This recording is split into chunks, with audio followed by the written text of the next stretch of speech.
You don't need to go to Niagara Falls when you can eat some Brian balls. So what is up, IndyCar diecast collectors and diecast reviewers on YouTube? This is Original Big Bri here, and yes, you guys just heard me right there. I said IndyCar.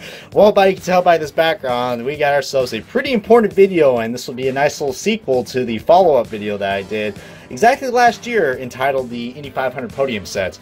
Well, Greenlight has once again outdid themselves, and for no surprises, I had a feeling we were going to get this again. Ladies and gentlemen, without further ado, here is the official unboxing and the diecast review of this year's 2018 Indianapolis 500 Podium Set for the 102nd running of the Indianapolis 500. Another stellar job and another stellar race that I was actually at, hence why you can see my bronze badges in the background.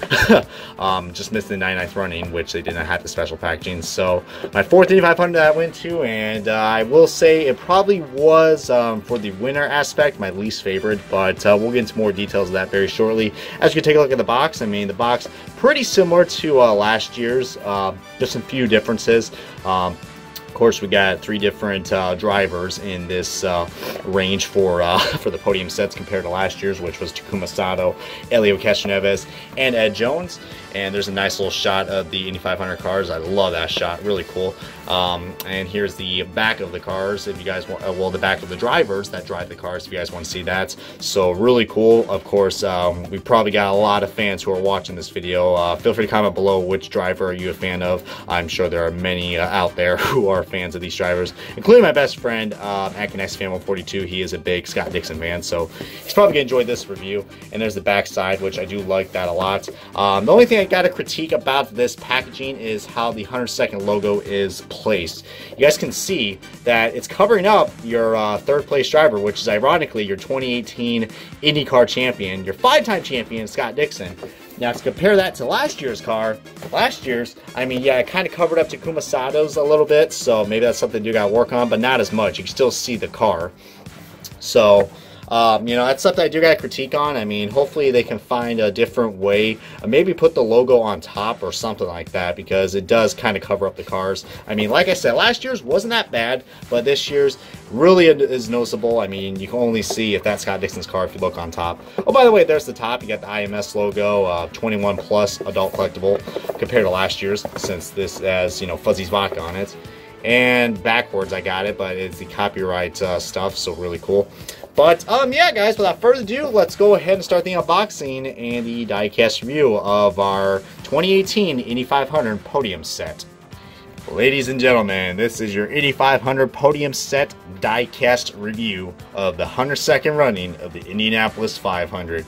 In front of me are the three drivers who have finished in this year's 500 for, well, for the Indy 500, to say it the least, not the other 500 that I'm talking about, as you can tell by these cars I got. So, yeah, without further ado, let's go ahead and kick off to the first one, which will be the driver of the number 12 Verizon Chevrolet, driven by Will Power. So this is, of course, Will Power's inaugural win, and one of many that are hoping to come for this 2014 Verizon IndyCar Series champion. So, I mean, yeah, I mean, Will Power hasn't really had the best luck when it comes to oval, but this right here definitely showed that he he really, I mean, stiffed out the competition. I mean, like I said, when he first joined what was known as Champ Car back then, I mean, he was mostly dominant when it came to the street and road courses.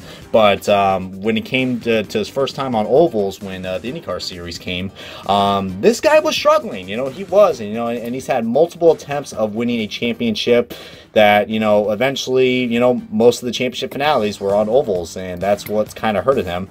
But that changed in 2014, and then here he is today. I mean, after finishing second at the 2015 Indy 500, losing to his teammate Juan Pablo Montoya, which, pretty appropriate, I have this car right in front of me, so yeah, which ironically was my first Indianapolis 500. But, you know, I know Will Power doesn't get the much best criticism. He's probably IndyCar drivers, well, you know, IndyCar fans' least favorite driver. I mean, but, you know, his attitude has got a little bit better, and he even said when he won this Indy 500 race, his attitude has changed, and I think it's for the best. I mean, heck, Will Power, easily one of the top-notch IndyCar drivers, or open-wheel drivers that we got so far. especially for driving for Team Penske for, I would say nearly a decade now. I mean, this guy, has been around with Team Penske for that long, and it's pretty amazing that he finally got that Indy 500 win that he truly deserves, whether you guys like it or not. But let's go ahead and take a look at this diecast, as we do got a little bit of differences to show you guys with the comparison. So yeah, I mean, it's basically the Verizon livery that he's had since last year, but of course this is on the brand new IR18 mold, which looks freaking amazing. But to give you guys a closer look at the actual details, I will be showing you guys the standard release car, which is right here on the left. So I mean, right off the bat, not too many differences, but as we get closer, you can clearly see there's one big difference. Right off the bat, we got chrome suspension, which, I mean, well, it's not chrome on the 164, but it's silver suspension, which is accurate for the Penske car. So glad Greenlight fixed that. That wasn't a problem I had with the regular release. And we also are missing the Penske truck rail logo on the Indy 500 car. That is disappearing right there on the front nose, as you can see. So really cool. And then down right here, I'm not quite sure if you guys can see that as I'm going to get a closer look, but right there on the headrest, I mean, we do got Will Power's name, but we also do got the number 12 on the headrest, which I think that is some really cool attention to detail that they decided to do, especially for a 164 collector. That's really nice. I mean, heck, they even put actually a shadow outline of the driver's seat in there, so that is really nice detail right there. I mean, like I said, for 164, Greenlight definitely knows how to hit it out of the park with that, so really impressed with that. And of course, we do got the Indy 500 tires as well, which is a big difference, which I still prefer the white lettering. I mean, I do not like this red lettering that they've had since the 100th running, which don't know when they're going to change it, but, is what it is. Sponsor-wise, still pretty much the same. I mean, except for the big difference right on top where the LED panel was, but those are discontinuing in IndyCar, probably forever. But I do like the red number 12 on there. Looks really nice. But everything else still looks pretty much the same. There's the top side if you guys want to see that. I think the Sunoco logo is placed a little bit different. Yeah, it's right by where the Verizon logo is on the release, on the regular release, while it's down below where the fuel cell is. So, I mean, by the way, pay up to respects for Sunoco, as you guys probably already know, Sunoco no longer is going to be the fuel supplier for IndyCar. Gee, that didn't last long. I think they were a fuel supplier since 2015, I believe, if I'm not mistaken. So, ran its course, but oh well. If you guys wonder who is replacing them, it is Speedway, so pretty appropriate. And there's the Team Penske logos right on the rear of the car, if you guys want to see that. And just like Race Day 2011 says, this side is the same as the other side. So, yeah, not really much to talk about the Indy 500 car. A lot of people were wondering if actually there was going to be a race version to come out, similar to what the last year's 500 winner, Takuma Sato. I don't think there is, just because that car was high on demand, especially for Japan, because Takuma Sato was really big in Japan and they want to make a lot of diecast, so that's that. But you can also get this car in the original packaging, which my good friend Racer 2011 did review this car.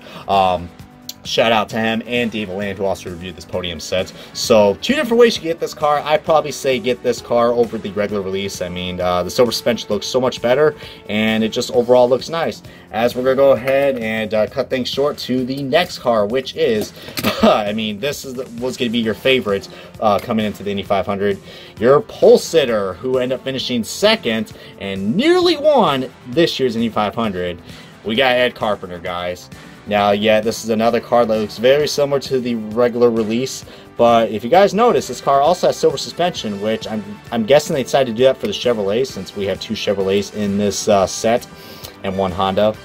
That's my only guess, but that is inaccurate. But see right there, there's a lot more sponsors on this car.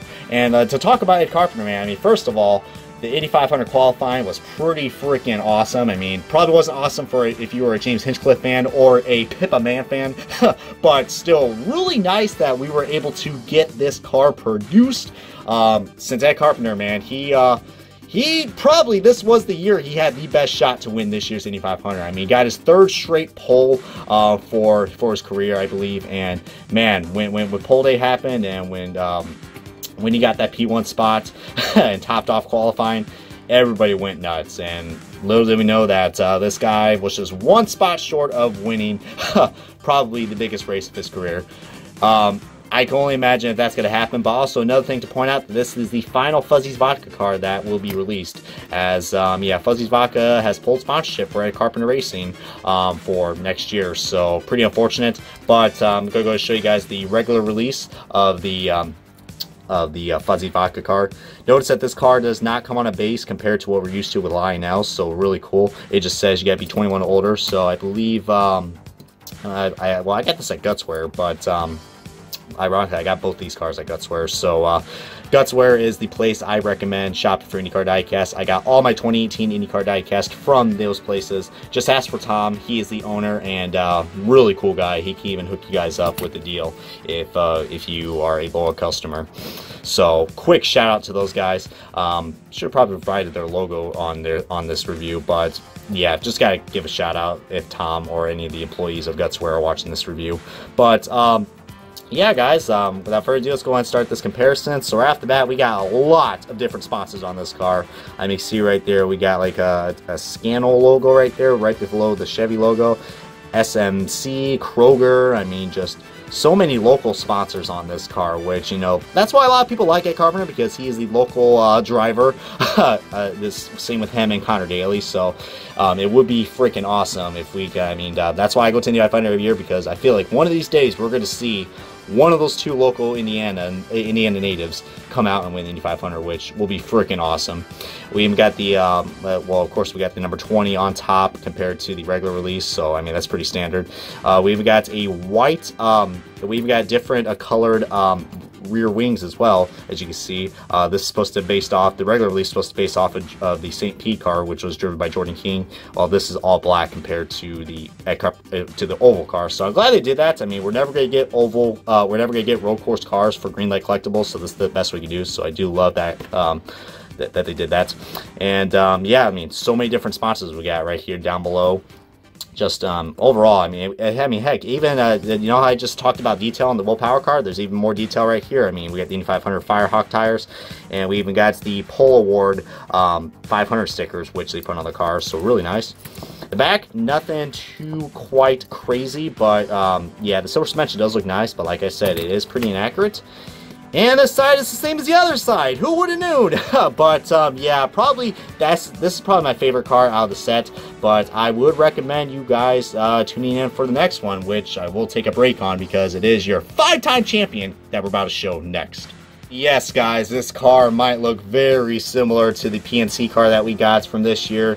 It is Scott Dixon, also known as your reigning 2018 Indy 500 champion, your IndyCar championship. It's a shame this guy only has one Indy 500 win in 2008, but to win 5 championships in, I mean, well, almost in, well, for consecutively, pretty freaking amazing. I mean, Scott Dixon, easily one of the best, easily, without a doubt, the best current IndyCar driver that we got at the moment. So, I know my good friend Derek Lewis is going to love this review because he is a Ganassi fan, and he is also a big Broncos fan, and yeah, this car definitely screams out well. But yeah, Dixon, I was pretty surprised that he was running very well. He didn't lead any laps, but I mean, this guy is literally Mr. Consistent, all right? There's a reason why they call him the Iceman, and he is just so consistent. So, and that's the reason why he also won this championship as well, because of just his consistency. He did rack up the wins eventually, but just, man, like I said, it's a damn shame that this guy only has one Indy 500 championship. But, without further ado, let's go ahead and start the diecast comparison of this car. Here's the regular release on the left side, and there is the other release on the other side. One thing to note is that I did actually, on the regular release, it does not come with the chrome tires. It actually has the regular black tires, like the other Chevrolet, like the other Honda and Chevrolet cars. So I want to point that out. I just decided to just do this in my free time because it really bugged me, because all the Ganassi cars that we've had been released from Greenlight. I believe this is the first time we've actually did not had the chrome wheels, which, I mean, yeah, even Greenlight's guilty of making some mistakes. But if you also look in the camera right there, I mean, well, first of all, sponsor-wise, not really much has changed on this car. But the gradient on this is a little bit more different on the regular release. It's a lot more darker compared to what we got on the Indy 500 podium sets. We're also getting one more PNC car released for this year, which will be his championship car, which I probably do plan on getting because I do have a championship collection that's on the left side of me as we're speaking. So that'll be going great with my Indy 500 and IndyCar collection. But see it right there. I mean, still not many differences right there. I mean, we do got the PNC logo on the air flicks, which is really nice, and of course the number 9 right on top of the car. So really cool. Yeah, I mean, this is probably the only car that has not had that much changes, but the most noticeable change, I mean, of course, is, you know, the chrome wheels, which, like I said, this is not on the regular release. I actually took this car apart and put this on. So that's one big difference. And the other big difference is similar to how the Ed Carpenter and Jordan King car was. We have different colored rear wings. So you guys see right there, this is based off his St. Petersburg car. Because I noticed that when he won at Texas, I was like, and I was looking at my diecast, I was like, huh, they changed the color wing of this car. I was like, oh, green light screwed up. Technically they didn't. Ganassi just likes changing the wings for some odd reason. But this is the accurate one. This is the one that he ran at the ovals, which he did one at Texas. So really nice. And right on the back, guys, you can see not too much else to talk about. We do not have the chrome suspension on these cars, but the silver chrome rims look nice. Once again, I'm not a big fan of the red lettering for the Indy 500 tires, but probably gonna go over it because that's probably what they're gonna do standard from now on. But yeah, really nice looking car, guys. But let's go ahead and get on to my final thoughts of this review. So overall, guys, I would highly recommend getting this set if you guys are an avid Indy 500 fan or IndyCar fan in general.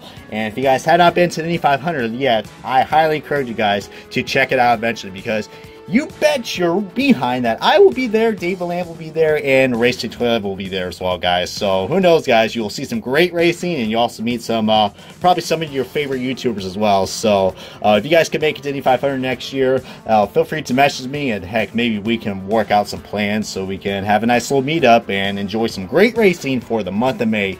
But once again, guys, thank you guys so much for watching this diecast review of the 2018 Indy 500 podium set supplied by Greenlight Collectibles for the 102nd running of the Indianapolis 500 presented by Penn Grand Motor Oil. Thank you guys so much for watching. I will catch you guys on some more motorsports NASCAR diecast reviews.